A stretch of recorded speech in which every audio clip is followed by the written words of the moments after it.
Now you listen to me, mister. I work for a living. And I mean real work, not writing down gobbledygook. I provide the people of this community with propane and propane accessories.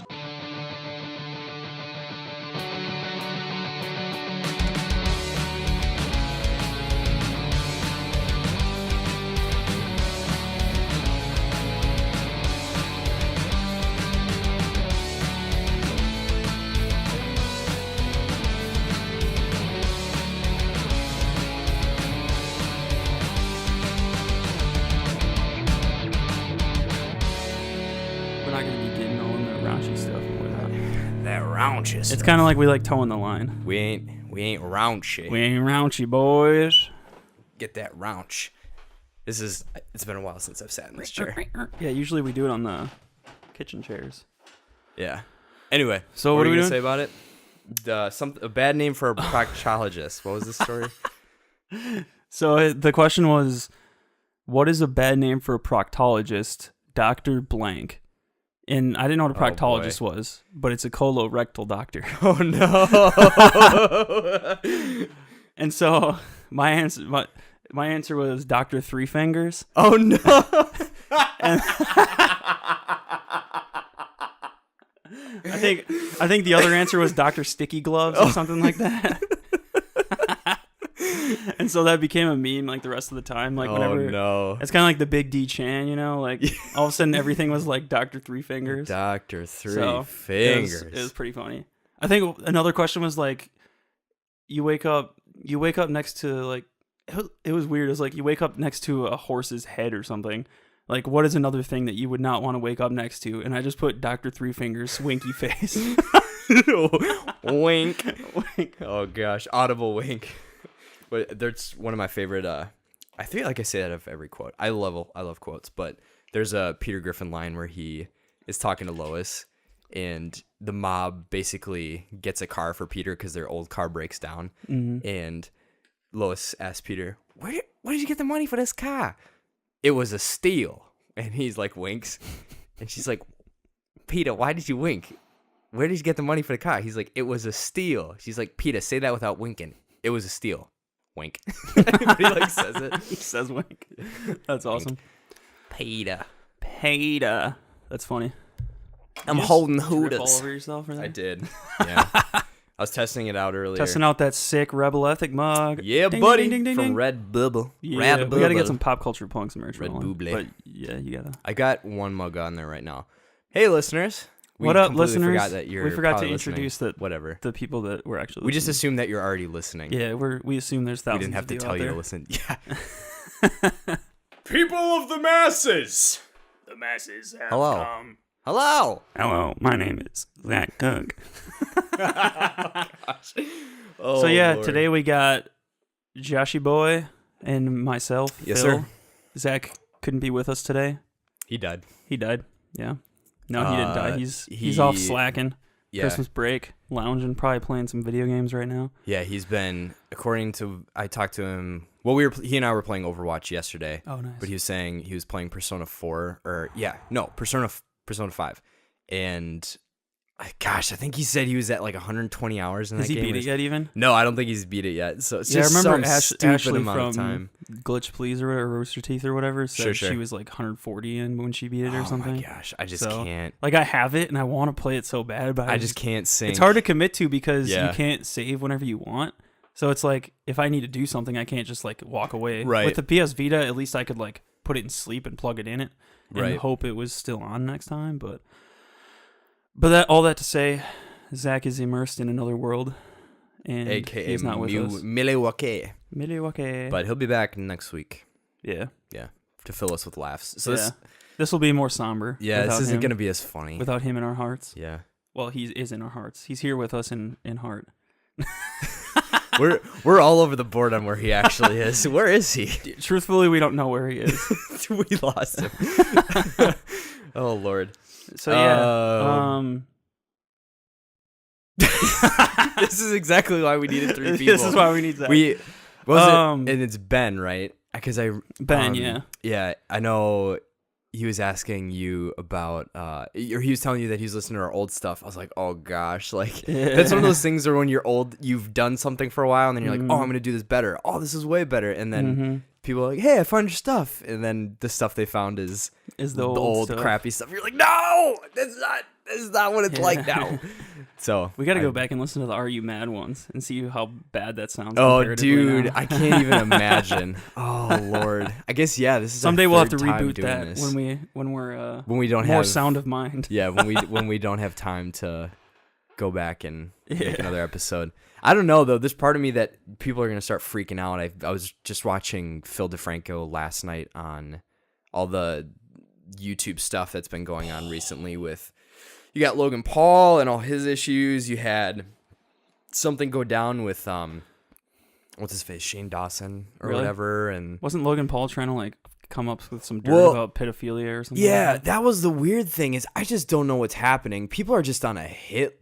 They're looking for hit lists to make. YouTube is gonna burn to the ground. Yeah, at this point because I just don't know what they're doing. I'll go into the philosophy in a second, but essentially like what's been happening. If you haven't heard, Logan Paul, one of the Paul brothers, he's the older or younger? Doesn't matter. They're both the same. They're both awful. But he made a video in a forest in Japan that's famous, sadly famous for people going and committing suicide. Yep. And so he made this video where he and a bunch of his friends from his what are they called? The goofballs and Low Gang or whatever. The low goofs. It's like Team 10. Team 10. That's what it is. But they went to this forest or whatever to just it's gonna be spooky, ha ha ha. And they actually ended up finding somebody that had committed suicide, and they had it on video. They like blurred out his face. I think that was it. And this video is on YouTube, like just out in the open. Number 3 trending. Yeah, number 3 trending. People are like, "What do you mean it's especially right with there?" the whole PewDiePie thing, where like there's a whole debacle. Oh my gosh! And so all of a sudden you have a guy who's hung himself on the front page. Right of on the YouTube. front You're page like, what are you doing, YouTube? Yeah, and then YouTube's like, well, we'll deal with this. We're doing the best we can. Well, we're doing the best we can. Yeah, okay. Right. Whatever. So, but essentially, so that happened, and there's been a huge lashback. So I would be surprised if there are people who haven't heard of it, because I think it made pretty national news. But I even watched the video just to see. I didn't watch that video, but I watched other videos where people had taken. I think Phil DeFranco had taken clips where he like blacked out the body itself. Yeah, because I didn't want to see that. Right. Well, he had done one where he was. I think it was when he was talking about the issue, and he had pulled clips of what they were doing. Yeah. And it wasn't even like that. It's not justifiable. That was literally unreal levels of what are you thinking?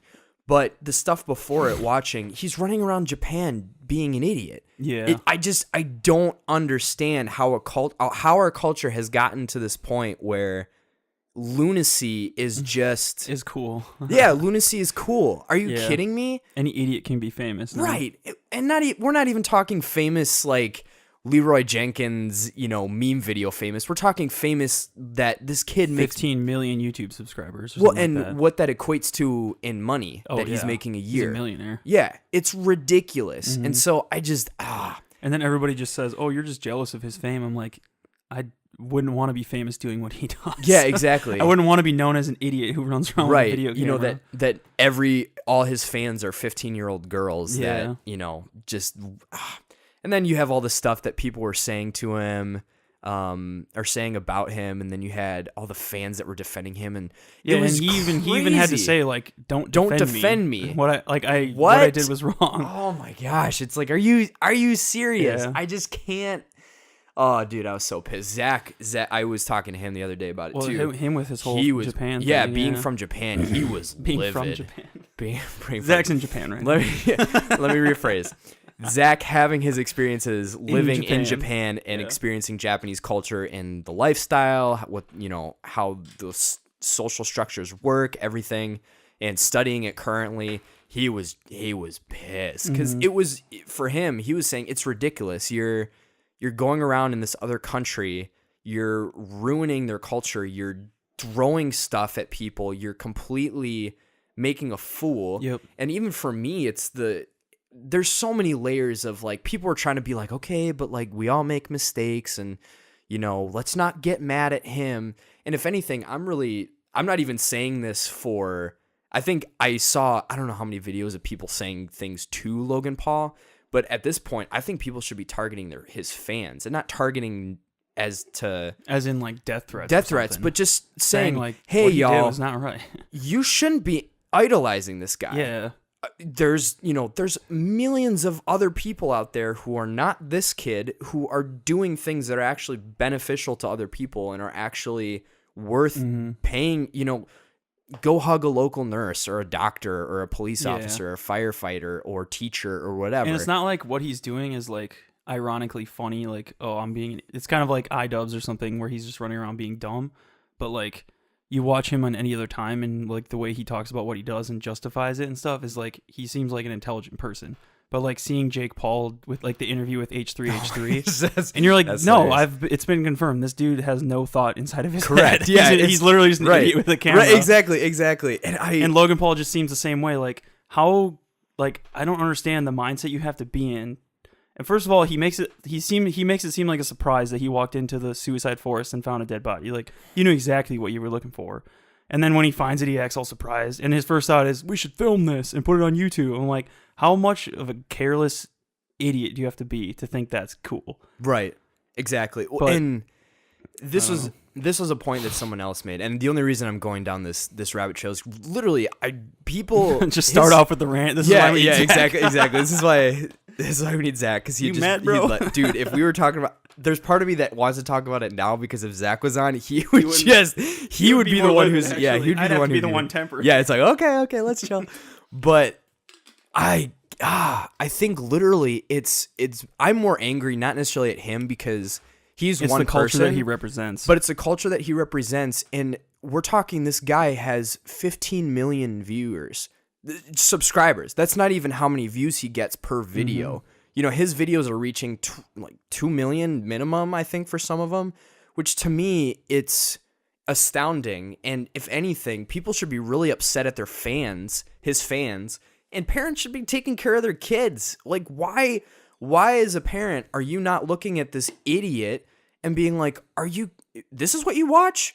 Like, dude, I would rather watch let's watch The Punisher and like have an intelligent discussion about violence and like why it's not okay. Yeah. Or, the deeper meanings of like a more, quote unquote volatile show or something or movie even than this guy who is just ripping apart people and just doing stuff that is incredibly reprehensible. Yeah. The problem is it's like bundled up in like the circular logic of like anybody who is like a hater or doubts me or whatever is just like, they make me stronger. It's like that my haters make me stronger mindset. And then you're just like, haters, we're going to dab on the haters. You're like, no. You're like, someone like him is going to like fall eventually, from his throne. Cause it's like, it's just dumb. It's drivel. It's like the lowest of entertainment you could get to is like that. Yeah. But dude, I was like, man, I just need some happiness. Like, hopefully my brothers don't listen to this. Yeah, whatever. I mean, I've already expressed my opinion. Talking to you, Sorensen brothers. But so that was aside. So as you understand the context, there was that, but there was a rumor going around. I don't know if this is actually true. And actually, Shane Dawson came out and said that he doesn't think that Logan's manager was behind it. But there's a whole bunch of accusations that came out from this one website that started saying all this really weird cryptic. This is another different ankle video I watched.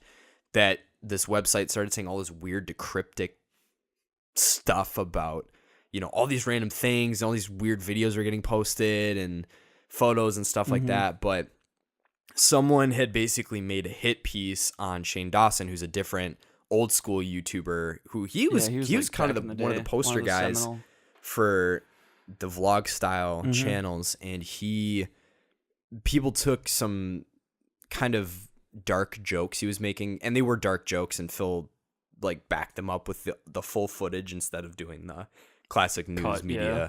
I'm gonna cut this completely out of context, but he was just talking about like pedophilia, like that was the discussion. He was just kind of making some poor jokes, and he has been quoted to say that they were crappy jokes and he shouldn't have made them, and he's trying to all this stuff. But so there's rumors going around that Logan Paul, because of his idiocy his manager was trying to cover up and kind of divert all the attention being to him. So then to say we're going to make this fake thing so that people are all up in arms and targeting Shane Dawson now, and there's all this stuff. So it's just YouTube's is burning up. But I think in an ironic way, I think it really was brought to light when there was the YouTube convention, and was it Jake Paul who did the scavenger hunt? I think that might have been Logan. Actually. Or was it Logan? One of the I don't care who. They one do of the Paul exact same things. Goons broke a huge rule and caused like a mass exodus of people. And you watch the video, and it's literally like 14-year-old girls chasing him and trying to like touch him and all this crap. Well, and it's not even. They're like, Isn't there dude, goes like, Logan. 20 years I'm gonna reach for him and try and it's literally people like hundreds of people chasing him in an auditorium. Yeah. I'd be freaking out if at Summerfest or at a Bucks game or something, all of a sudden people are like, "Hey, there goes that player!" And then just hundreds of people. Mm-hmm. It's just like, oh my lord, I don't know what's going on anymore. And the problem is that just fuels his popularity. Yeah, he's like, people are like, he's so cool, he breaks the rules. Cool. Whatever. It's like, dude, you're such a creep. I just can't. It makes me so mad. So I showed Gloria 2 videos of his, and we literally got about 30 seconds in, and she was like, no, show me one more, just because I need to see that they're all like this. And we did another one, and we started the 30 seconds. I literally felt my brain. I can't even finish. Like, I think I've tried watching one, and like, I don't know. I feel like my brain dies. Yeah. I feel like all I feel intellectual stupider capacity talking that about I've gained it in like the past 5 years all drains from my head when I watch it. It's just, it was one of those, I'm never going to hate something just because everyone else hates it. But it was like, okay, I'm not going to even go down the road because I don't like what he does in public. I don't like anything I've seen him do. It's just cringy. It's awful. It's not of quality. And the thing is, like, there's so many other people who are subscriber-wise less famous, but people who still do similar to what he does, but in a way that's like more honest and intellectually like capable. Right. Like iDubbbz or like what's his name? The pink suit man. Oh, Filthy Frank. Yeah, Filthy Frank. Like, they do similar sort of stuff where it's just like being ridiculous in public and doing dumb things, but it like they're doing it in a way that's like a commentary on some sort of thing, or maybe it's just being stupid. But like they can usually justify their actions, but Jake Paul's just running around with a camera and filming his entire life, and like, I don't know. The dude's gonna be messed up when he's 30 years old. I can see that. His fans are gonna be messed up when they're 30 years old. Yeah. But I think this is my last thought, and then we can move on to. Actually, we can move on with the negativity, and let's talk Last Jedi. Oh gosh. But this is the thought I had yesterday that I think is kind of cracked it for me, and I'll probably touch on this when we talk about the Overwatch League and stuff, because I know we have that in our notes. But I think it was a similar thing where I was just realizing how much our society does really weird stuff in terms of reward, and we get mad when certain things keep happening. But then you look at the rewards that are paid out, whether that's money, whether that's attention, whether that's fame, whether that's sponsorship, like whatever, some kind of reward that person mentally can say, oh, if I do this, I get this. Whether that's an athlete being like, okay, well, if I grind and I'm really good at this thing, I can make millions of dollars playing professional. Or if it's, a YouTuber going to a foreign country and throwing foam Pokeballs at cops and stuff, which is literally in the Logan Paul video.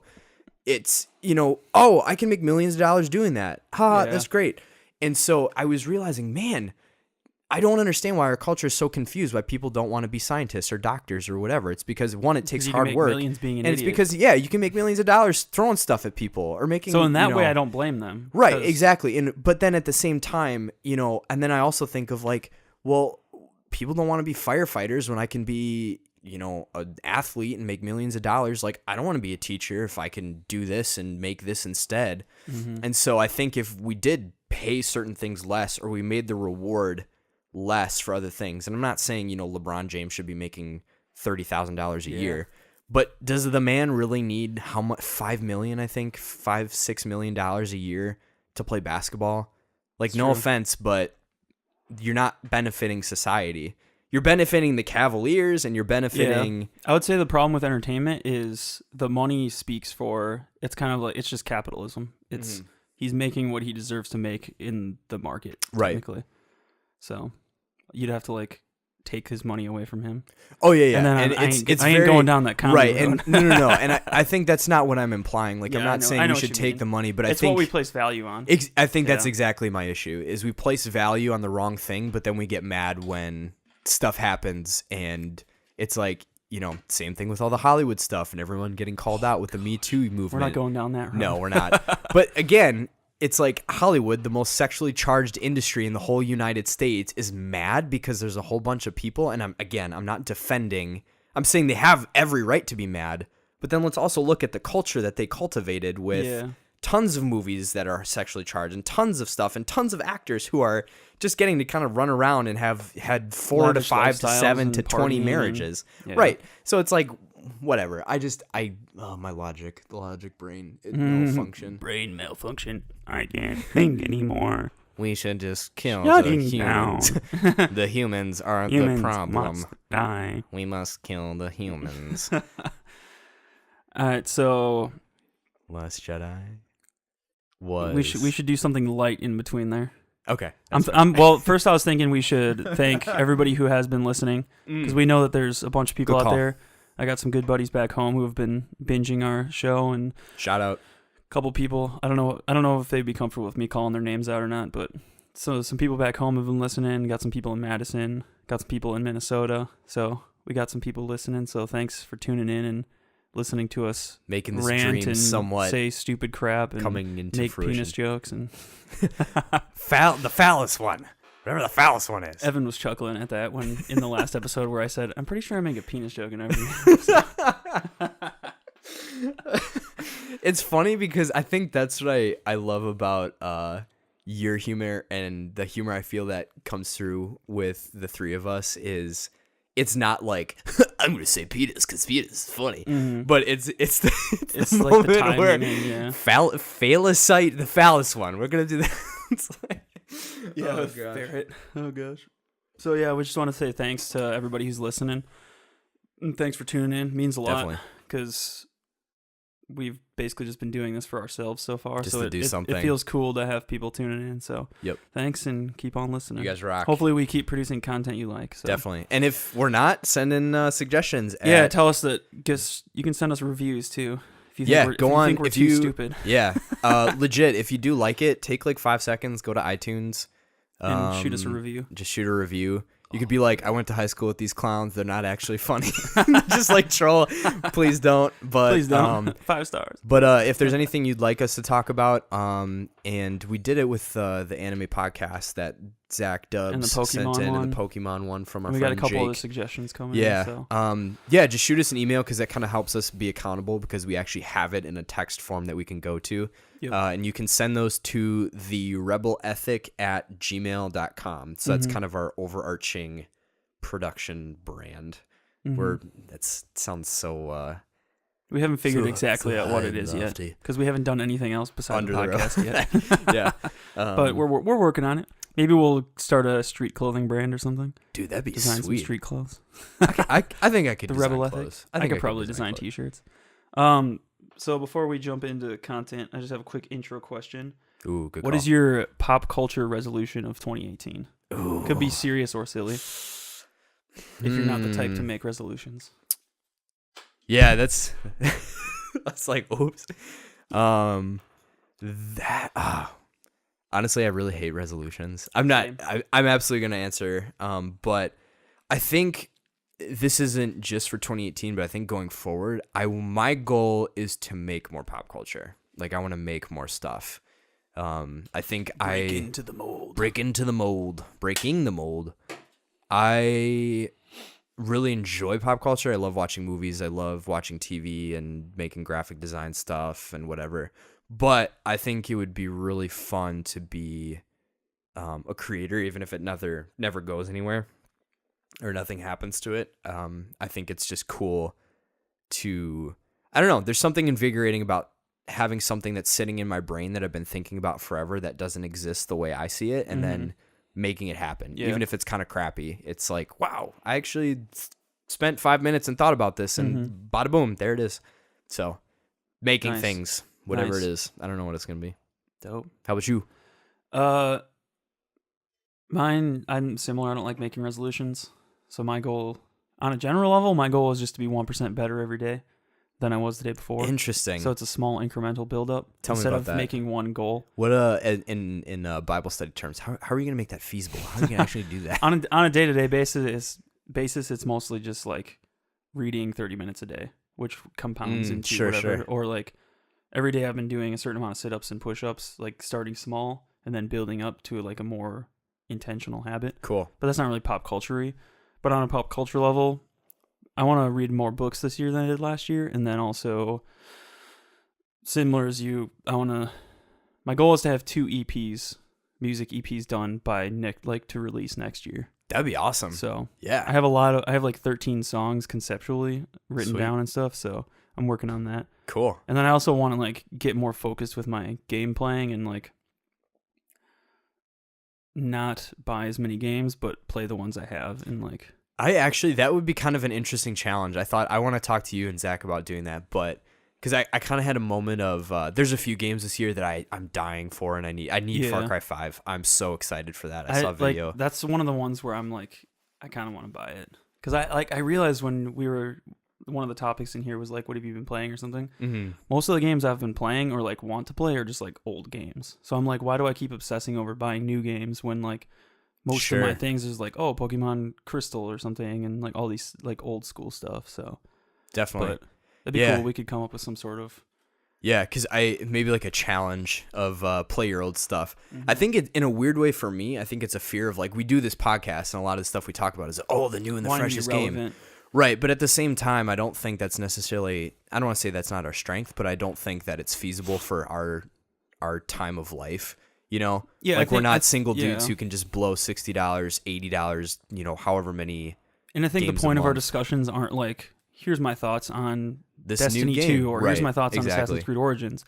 It's more, here's my thoughts on what's happening to the culture surrounding these video games. Yeah, I've never played them, but I have an opinion about microtransactions, or I have an opinion about companies doing whatever. So our opinions are more like archetypal things, like I would agree. goings on rather than like specific games. Yeah. And then talking about games we like is like a side product. For sure.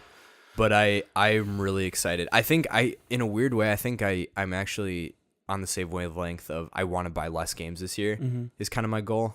There's a few coming down the pipes that I'm like, The World Ends With You I think I'm gonna get that one because I wanted to get it for the DS for so long. I just haven't pulled the trigger. That game and for the Switch. That game is one of the coolest Square Enix games I've ever played. Just story-wise, narrative-wise, it's crazy. It's a lot of people. I remember when I was playing Persona 4. Man. A lot of people were saying like that's a good one to go back to if you're a fan of that. Yeah, and I was like, it's really cool. And it's like music-y, like music-based, like street style, like graffiti. Yeah, I actually like Zach bought me the soundtrack when he was in Japan, really? so I have the soundtrack. Yeah, it's really fun. It's very jazzy, but it's got the Japanese tint to it, so it's very like jazz kind of Japanese pop. Interesting. But it's just the whole art style and everything, the characters, the narrative things that are included in it, and it's super cool.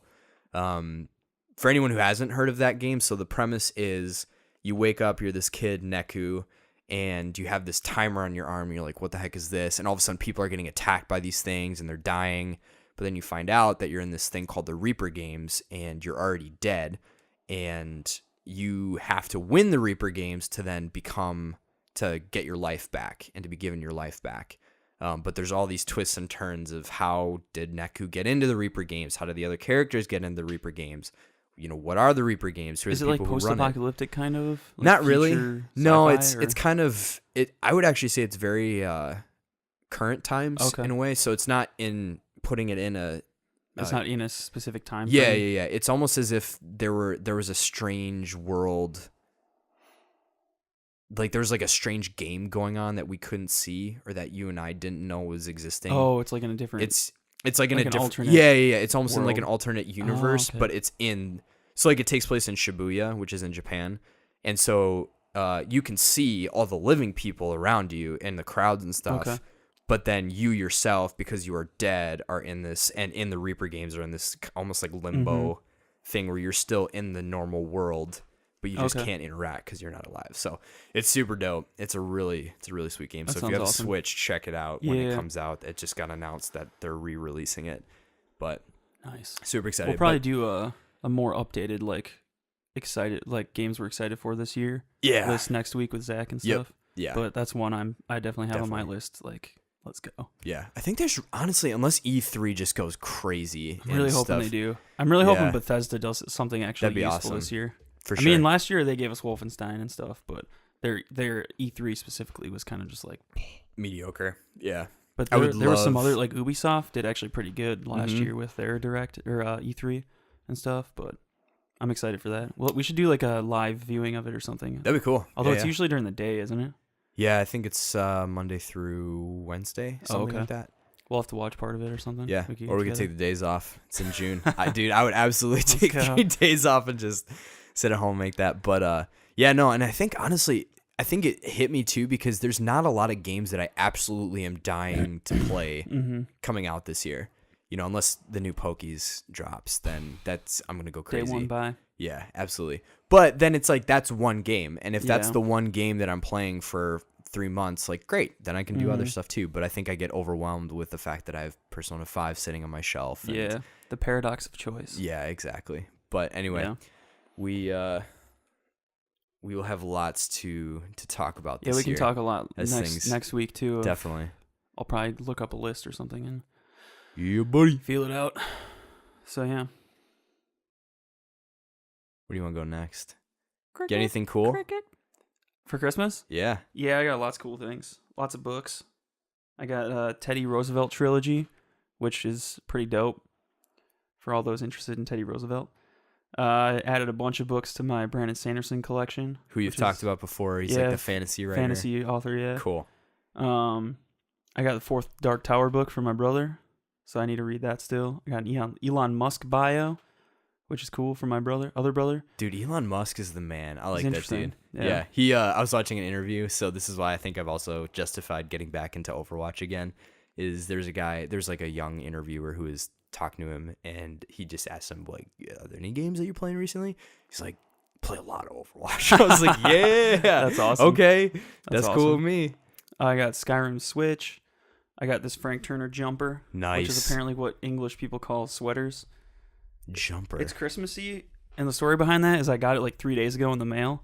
Oh, they shipped it from the UK, which took it shipped December 10th, and it didn't come until like January 8th or something like that. That's funny. So that's why I'm wearing a Christmas sweater in middle of January. That's the.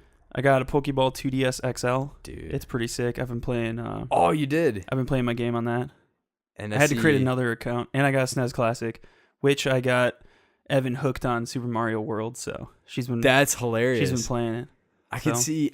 How like what gauged her interest into it? Like what got her hooked on it? I think it's weird because like it's really hard. Yeah. And it's really repetitive if you keep dying, which she was doing. But I think it's like the aspect of like getting a little bit better every time that like entices you into it. So like every time you get a little bit further, but until you get to that next save point, you have to keep restarting after you lose your lives. And so like I think it's just the rhythm of like continually dying, but also like learning to get better and better and better. And I think it's just fun. Yeah, screw that Dude, that would be such a funny video. We're definitely sitting Evan down and being like, all right, beat this boss. She'd probably do better than I would. Actually, yeah. Oh man. So yeah, I got that. We also played 2-player SNES Mario Kart. Nice. Holy janky. That game is hard. It's hard and it's janky as crap. Absolutely. Like after playing the Switch one, and you're just like, what? I can't even tell where I'm going. Yeah, it's crazy. It's pretty fun though. The polygons, dude. So, oh man. Yeah. Right on. So yeah, I got that's not everything I got, but that's for sure the highlights. Cool stuff. Yeah, I got what did I get? I got that these cool coasters from Gloria's aunt. They have like the Punisher skull and Spider-Man logo, and then she did some different designs with both of them, so they look rad. They do. So I'm a big fan. Like the first thing I saw when I walked into your house today. I'm like, whoa, those are dope. Those are cool coasters. I got a sweet Ness hoodie. So it's themed. It's from Merchoid. Oh, If you're a gamer or a pop culture fan and you want some cool hoodies or gear, check out merchoid.com. You got the NES hoodie here? It's in the closet in the front. I can show you. I can show you on the way out. Show me later, yeah. I can show you on the way out. That's dope. But it's cool. It's like Is it NES or SNES? NES. NES. Yeah, okay. so OG NES. Is there a reason you went with NES? Just because it looks Sadly, cool? I think I sent the link to my grandma, and I think she went to the wrong one. I think I sent her the SNES one. Oh, okay. But I think I was pretty stoked on it because it's the SNES one is more gray. This one actually has black portions on the elbow part, which make it look really cool. Nice. And on like the bottom right, it's got the start button and like the eject button. It's kind of funny. Sick. It's pretty sweet. And Merchoid, just their hoodies are so nice. I'll have to see it. But I'll have to think about getting one too. Yeah, they've got some cool like Fallout ones. They've got I wonder if they got any BioShock. I've been wanting to get a BioShock shirt. That'd be cool. Yeah, I don't think they have any BioShock stuff, but man, they have everything. Even their superhero hoodies are really sweet too. I'll have to check that out. But yeah, so I scored that. Spent some Christmas money and invested in a Apple Watch. Which pretty soon you'll be getting a MacBook. Never. Dude, I still at work. I have in my studio that I work in, I have an iMac that I use, and I hate that thing. It just makes me mad. The only reason I have it is old.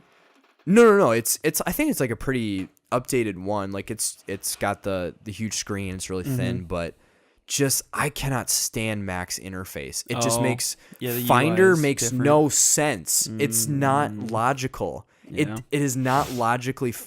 There are portions where I had to leave pages open to get to certain drives to save photos I took because I couldn't get back to it or I couldn't figure out. Yeah. Whereas at least in folders they have a thing where it's like quick recent access or something that I can go to, and I just can't stand it. So the only reason I have the Apple Watch is because since I have an iPhone, those are the only two Apple things that Is that the newest one that doesn't need the phone near it? Yes. It can so this survive one on its own. So that was one of the other things is I hate at the gym. One, I wanted something to watch my sleep because I don't sleep well, and so it's kind of fun. Like wake up in the morning and be like, "Oh, I woke up at 3 a.m." But it can tell you that. Yeah, you can Even get if different. You didn't know you woke up. You can get sleep apps where it like there's like 4. It's light sleep, REM, woke. I don't think it says woke, but that'd be funny. Awake and deep sleep, I think, are the 4. And so then there's lines that track across the time. So it's really interesting to see the wake lines or the awaken lines where they're sprinkled throughout the night. And I'm like, oh my gosh, I woke up like 7 times and I didn't even I've been pondering for the past couple of years, like getting a smartwatch. I've wanted one for stuff like that, like activity tracking and sleep tracking and stuff. But I can't stand the idea of like having everything be technological for some reason. I don't know. I think it's one of those things where, or like always being connected. Like I'll be like checking my email or something on my watch. Oh no, I never do that. Yeah, I think that's the thing is I was a little wary that, is everything gonna, am I gonna be one of those people where, well, let me take my call on my watch because that's what I can do now. Yeah. But actually, it's really nice. So with this, you can actually send. If you have Apple Music, you can send your playlist to your watch, and it actually saves the songs on your watch. Oh. So when I'm at the gym, I can leave my cell phone in the car. And is that Bluetooth? And it's Bluetooth. So I can Bluetooth headphones specifically to the watch. So when I'm at the gym, I don't need my phone in my pocket or anything. I can just leave it in there, and then I just have my headphone in my watch, and then you can change songs, you can scroll through the playlist, you can adjust everything. Nice. And it's nice for text and stuff too, because it has a little rumble feature. So if my phone's in the other room or something, but my watch goes off, I can see. That's sweet. So it's little things like that where it's not life changing, but you do notice. Oh man, that's kind of cool. Certain parts of your life. You can do. Let's try and see. I don't know if you can see my watch face. You can use custom pictures. Is that Reaper? Yeah. So you can use custom pictures and stuff on there, and that's pretty sick. So it's fun. I saw it once, and somebody created like a Pip-Boy one where you can make it all look like it's like a Pip-Boy, and I was like, that alone makes me want one. Dang it. Yeah. So someday I might get one. Maybe sure. I'll just find a used one. Yeah, I would my suggestion would be look for one of the, I think Gen 2 they're not making anymore, because I was going to go for that because it's cheaper, but I think couldn't Gen find 'em 3 anywhere. is when they. Gen 'Cause 3 I is would the want new one that one. you don't need your phone. Yes. Yeah. So I'd go So Gen that's Gen 3. 3, The other which thing with is, like, Gen 3 new. is it has GPS on it too that you can use, I think, and then also So you can map your walks and stuff. Yep. If you go for walks. Yeah, and then you can also I think the second one was also waterproof, but I could be completely submerged. I think it's like 50 meters or something crazy Dang, like that. So that's cool. Yeah. So if I ever go shark diving, I can carry That's my watch pretty with me. legit. Watch my Did heart that rate. band come with it? Yeah, this one Oh, came with cool. it. So this is the Nike. I think if I got one, I'd want to get one of those like cool leather bands or Yeah, something. those are pretty But they're sweet. like $60 or something. But Yeah. So it's an investment, but it was one of those things where I'm never going to buy this for myself with my own money. And yeah, it's like, exactly. oh, okay, that's cool. But exactly. so those are my big things. I think trying to think if there's anything fun. Any games or anything? I actually didn't get any. This was the first year that I didn't ask for any games Yeah. or anything. I picked up a few right before Christmas, and I just been kind of Yeah, I getting bought those the games that I Wolfenstein wanted. collection for myself, like the 2. Sure. Because it was like 15. I think that was Black Friday though, and then I just got it on Christmas because that's kind of Yeah. how Evan's family does it. nice. But What else? I think that's pretty much it. I did pick up with a gift card I got from Amazon. I'll have to send you these books because they're super interesting, but they're for writing and stuff, but they're specifically catered to different psychological things in a character or things to make your story Oh. interesting.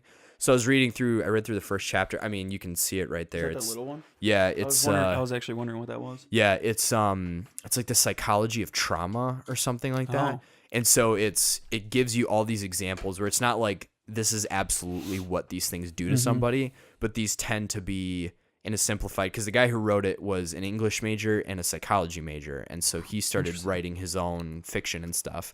So what he did is he compiled a whole bunch of examples of different psychological things that can happen to somebody, and then he gave them as examples of, so you might have someone who is told all their life, you're never going to be something, and so then some of the psychological effects of that down the road that would guide their decisions are an extreme rejection of that, saying like, no, I'm gonna make myself something, and then they go crazy trying to make themselves something, or self-deprecation where they're like, yeah, I'm worthless, I'm not worth anything. So it was very interesting, because I think I struggle with that sometimes when I try to write, is I don't know things to inject to make it more interesting. That's one of the obstacles that stops me, is like not knowing enough. Like I don't know enough about political intrigue to write political characters, or I don't know enough about religious intrigue to do this, or I don't know enough about people's experiences to make believable characters based on psychological profiles and stuff. Yeah. But that sounds really interesting. Yeah, and it's really simplified too, because that was kind of intimidating to me. Was I didn't want to spend, because a lot of authors I've listened to do interviews have said that they do a lot of research if they're writing about a specific thing just to understand, because they can't, we'll write from experience. It's like, I can't become a fisherman in the North Atlantic. That's just not possible. But I can see what it's like, and the Watch cities that they're reality TV shows or exactly yeah swamp people or something.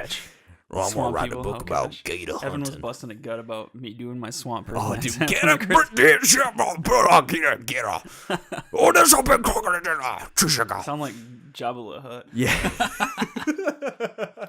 That would be a fantastic meme video. It's just when they go to Jabba's palace, just overlay that instead when he's talking. He's just like, that's a gumbo.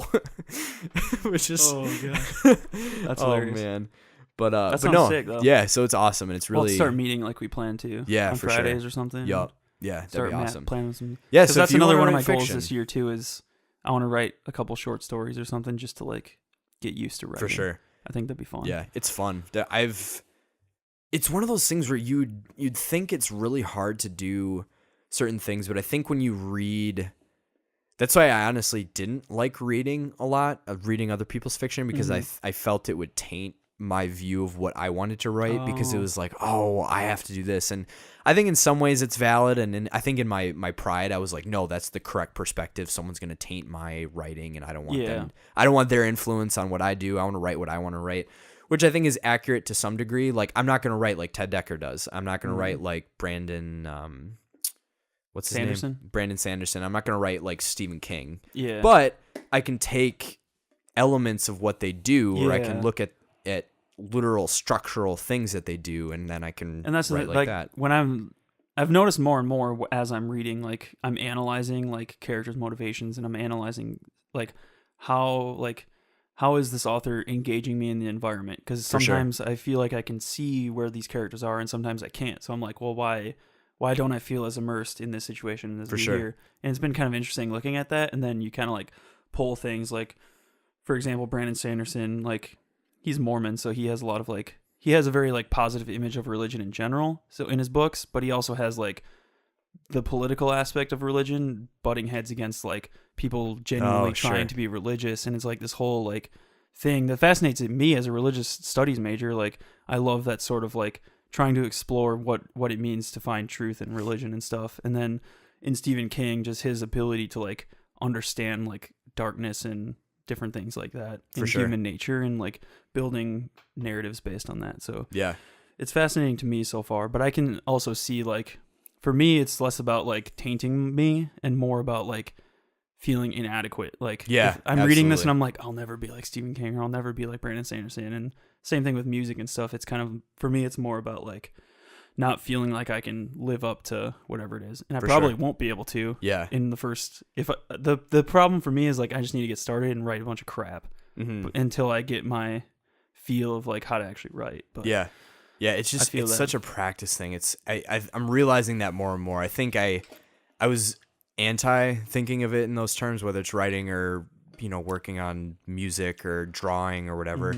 It just takes time, and in a Practice weird makes way. perfect. Yeah, no, it's so absolutely simple, true. but it's absolutely Yeah, true. and it's such a thing, and I don't want to go on another culture rant, but our culture again just doesn't like to acknowledge that stuff just takes time. And the reason people that are really, really good at what they do are that good is because they just did it over and over and over and over for Well, I think that's why hours. people are drawn to culturally things like Jake Paul and stuff, because it's the inverse model of like you can get famous just being on the internet without any effort without or going through skill. the same grind. Like, but then there's people like Bill Gates and stuff, people who like worked hard and to build their. Not saying he's not work. Logan Paul hasn't done any work. He probably does do a lot of work with whatever he's doing, but it's kind of like the image of like you can just get successful doing dumb stuff, and I think that's kind of how our culture is of like we want quick wins. We want the self-help books that promise quick results, 6-pack abs in 50 minutes. Like we want shortcuts, we want whatever. the fast diets that help us lose weight the fastest. We don't want to like that, and that's why my resolution is 1% per day, because like I don't want to focus on the end result. I don't want it to be about just like being like good looking and whatever. I want it to be about like becoming a better person and learning patience and perseverance and like endurance through everything. And I think it's the inverse of what our culture is moving towards, like quick wins and whatever, which doesn't last. Yeah, at no, all. absolutely. Well, and I think it applies to art and different things. Like if you don't, and that's one thing with playing guitar that I've told myself, like if I'm not willing to work at this and I'm not willing to do this, then I don't deserve to be successful. Yeah. Because like I don't want to be successful just because I wrote a hit song. I want to be successful because I worked hard to get where I would be. Yeah. So I don't know. No, dude, that's a really interesting. I really like that reasoning and that perspective, because I think for me that's been something I've really been grappling with and struggling with personally, is I want this result or I want these certain things, but at the end of the day, I just can't do that in a week. I can't turn this podcast into the Joe Rogan podcast. That's just not going to happen. But what I can do is every Sunday, whether there's 5 friends who are listening or 10,000 random people across the U.S., I'm going to make it. I'm going to work hard at it. I'm going to make it quality, and I'm just going to make it happen. And we may never be Joe Rogan. We may never be whatever the top podcasts are, but we're going to be the best dang pop culture punks podcast. We're going to be the best pop culture punks podcast you'll ever hear, until there's like the pop culture punks 2 or something. We're like, dang it. But no, I think as you're saying, that idea of the end result versus the journey, I think something I've been thinking about is how I don't know. I feel like we just need to, as people, we just need to do stuff. We don't need to think about, well, enjoy the journey, or like, we'll think about the end result. It's just do it. Just do what you love. Sometimes I think like everything doesn't need to be justified necessarily, and I don't. there's a lot of things that I think do need to be justified. But in Yeah, terms like, of just think intentionally about your actions, but like you don't need a reason for everything you're doing. right. So which is one thing that frustrated me a lot about like Christianity and stuff. Yeah. Like the past couple of years. Yeah. Like, So the need to justify every behavior you ever do. right. In the face of criticism. Yeah, or to be very, well, I'm not going to do that because people who do that are like this, and you know those people, and yeah, and instead just, I think to me that just kind of confuses me when I see that, whether it's in a church or whatever, that society, it's like, church, whatever. Just do it. Like, I think that's one of the funniest things to me that, speaking specifically to Christians, is you look at Jesus in the Gospels. What did he do? He just did it. He didn't say like, I'm doing this for the journey, or I'm doing this for the end result. I mean, he did say that sometimes, but his end result was pretty big, arguably. Yeah. But there were so many times where he just did it, or things happened and he just went with it. And I think for me that's been a huge challenge of even wanting to be a better artist is. I just need to do it. I found this random guy. I was watching an interview instructional video on how to use Blender, which is a 3D modeling program, because I might start using it at work. But he was saying how for him, he heard this idea from one of the producers for Eminem and Kanye and those guys is they would be, they'd come to the studio, they'd have writer's block or something, and he'd send them home and say, you know what? Go home, just write one word. Oh, it's all you need to do. If you write one word and you come back tomorrow, I will be completely satisfied. Lo and behold, they would come back with the whole song written. And his whole point, this guy's point was that our biggest barrier sometimes is just sitting down to do it. Yep. So for him, he was using the example of he was trying to learn another software or something to use, coinciding with Blender. And he's saying, I don't want to learn it. It's hard. There's a lot of tools I don't get. There's a lot of things that I don't understand, and it's intimidating. I don't want to sit here and figure this out. Yep. So his whole thing is he just told himself, what I need to do is I need to open up the program, I need to sit down, and I need to click on one tool. That's all I need to do. I don't need to make anything with it. I don't need to, look at it. I don't need to practice with it. I just need to click on it. And he said by the time, in the course of going and doing and clicking on that tool, he had half a character done at the end of it. And so I think for me, I really want to take that into this year is, sit down and not being like, okay, today I just need to write a poem, or like, I just need to draw a picture. I just need to write a short story. It's like, just write one word, just draw one line. And usually when I've done that, there's something, of substance that comes out. And I think the barrier to entry is like the biggest thing that stops me as well from doing that kind of stuff, which is why I do like read 30 pages a day, because I'm like, I can do 30 pages, that's easy. And then I usually end up reading like 80 or something. Because once you start, you get kind of engrossed in the process, and you're like, oh, this isn't as hard as I thought it would, or at least you get the reward of like doing something, even if you didn't really 100%. Do anything other than write a word. You like, for sure. You're like, oh, I can write a word. I can write 5 words. I can write 10 words. I can write a whole poem. And then all of a sudden you got it done, and you're like, wow, that was fun.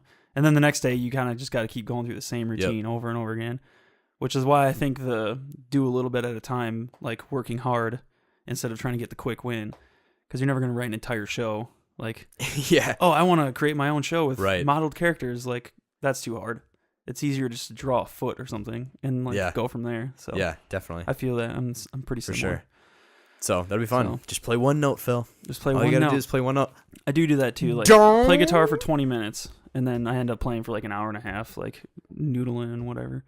Noodling. I don't know why guitarists call it noodling. I can't do that, but I can. I've got lots of song ideas, but sick. Yeah.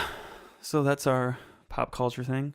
Did you start any new family traditions this year as a newly married man? I did. Yeah. So I guess this was kind of pre-marriage, but Gloria's mom is a bomb baker. Oh my gosh, she throws down on those pastries. But her 3 big things that she makes around the holidays are fudge mint bars, where it's like chocolate, a mint frosting in the middle, and then brownie on the bottom. I would not be able to resist that. It's insane. They're really good. She makes these raspberry bars where it's almost it's not even like a pie crust thing on the bottom, but it's this really, I can't describe it. Raspberry bars, which are dope. But then her coup de grace, the piece de resistance, are the cinnamon rolls. Oh the my homemade cinnamon rolls. Oh my gosh, my friend.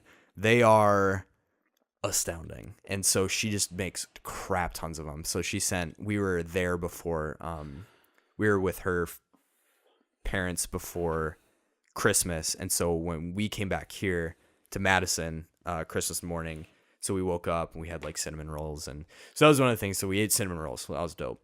And then we are starting this tradition of, during the year, actually, Heather and Isaac got it for us, or that was one of their wedding gifts, but it was like a jar with a bunch of sheets of paper. Oh. And on the outside, it says like Thanksgiving jar or something. So the idea is you just write little like thankful for this and you put in the jar. So our plan is to, from now until whenever, just basically write little things in that. And then on Christmas, pull that out and like look at the things we're thankful for. Wow. So that it's That's kind of really like cool. so our thought process was essentially like, we don't want to play the like, well, we should just, Christmas is about gifts and we're just so thankful for all the gifts that are in this jar. But, because it's fun to get stuff for people and to, it feels warm to receive stuff too, but also to realize like, no, there's a lot of cool stuff that has happened or is happening or that we own or that, we have a house and we have heat and stuff like that. So, so that's the other one. And then, so we kind of had like her side and then my side. My parents and I and my brother used to read, I can't remember which portion, or which gospel we would read it from, but basically the story of the wise men and the shepherds. Oh, and so that's what you meant by Christmas story? Yeah, in the notes? Christmas story. Oh, okay. Yeah. I like put question mark Christmas Carol or Oh yeah. I wasn't sure if it was like a storybook or something. No, so like the Like legit, the Jesus' legit birth, Christmas not necessarily story. like the actual Christmas story. Yeah. But yeah, so we read that and just kind of say a quick thanks Jesus for all this cool stuff in life and for, paying for our screw ups and all that stuff. But yeah, so we kind of had a merging of her side of tradition, my family, and then our new one together. Nice. Those are things. How about you and Evan? Any fun? That's basically the same. Like we basically did. You can't say that. No, I'm just kidding. Everything is exactly the same. Literally Actually, verbatim. we were with you the whole time. No, it's pretty similar. Like it was kind of just a molding of the two traditions. Cool. We watched Elf this year, which I haven't watched Elf in a long time, but I'm thinking that needs to be a yearly tradition. Nice. Because I usually watch It's a Wonderful Life every year. I used to watch it with my dad every year, and then once I was with Evan and we spent Christmas with her parents, then we would watch it every year with them. And I watch Christmas Vacation every year. I love that movie, even if how ridiculous it is. And I think I'm gonna add Elf to that. Nice. So that was fun. And then I got to go skiing with her family for the first year, which was fun. They used to do it the day after Christmas. They would go pack up and go, but obviously times have changed because we have to do Christmas with my mom and stuff too. But we went up to my mom's and then drove over to Ironwood afterwards and went skiing, which was fun. Sweet. It was so cold. Dude, it was like I wind don't chill envy 30. you. Yeah. But it was a blast. Literally after getting down the hill, my beard would look like Santa because my beard would just be iced over. I think Evan has some pictures. It's pretty funny. That's funny. So, but that was a blast. Sweet. So, and we played a Cool. lot of Mario. I taught Evan how to play chess, which has been fun. Sweet. So, Right on. Yeah. My family, we actually ended up, it wasn't on Christmas, but it was a couple days after we ended up watching It's a Wonderful Life. let's go. And so Zach and I were waiting for the part when he's like, oh, there's blood on my lip, Bert. That's right there. Bert. My lip's bleeding, Bert.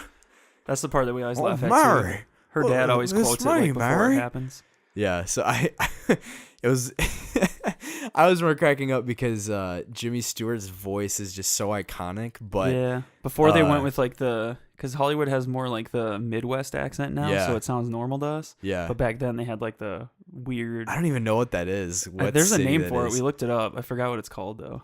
But But man, it's like a it weird was accent. really, Yeah. I want a big one. I want a big one. I'm gonna travel the world, Mary. I'm gonna see the pyramids. That's pretty good, actually. I wanna go there. Yeah, 'cause it's funny because his voice, to do an impression of Jimmy Stewart in that movie isn't too difficult.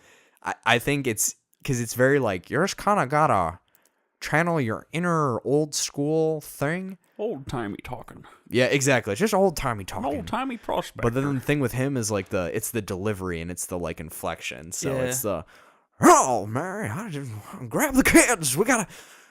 Do you have to be playing the piano right now? It's just like, he's got like that inflection. oh, Mary, it's me, Mary. So, but yeah, so it was fun. It was Fun like, one. oh, We this actually is didn't good. watch it this year. I think it was like the first time in like 10 years I haven't watched Dang. it. I kind of felt empty inside. Like, man, I didn't. What's his face didn't get his wings.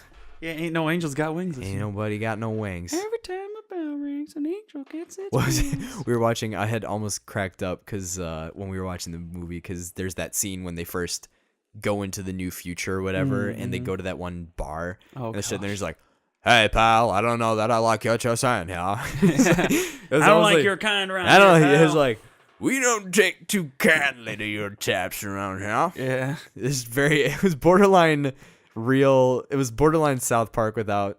Yeah, it had that feel satire. to it, yeah. Yeah, it's like, hi, you got going around here. Yeah. Also, did you see the newest South Park episode? Oh, I need to get caught It's up on that. fantastic. I have the last one I watched was the one where he keeps using indigenous instead of indignant. Yeah. That And one's everybody's funny. like, yo, man, that's messed up. And he's like, that's the spirit. Happy Indignus Day. I think that was the last one I saw, which is like the third one. So yeah, I've there's fallen behind. some doozies. Wendy becomes Cartman. She becomes a full female Cartman. Oh, It's no. really She's funny. his girlfriend, right? Yeah. Yeah. There's that one. The one I just watched, they spoofed it. Oh, no. But they did it with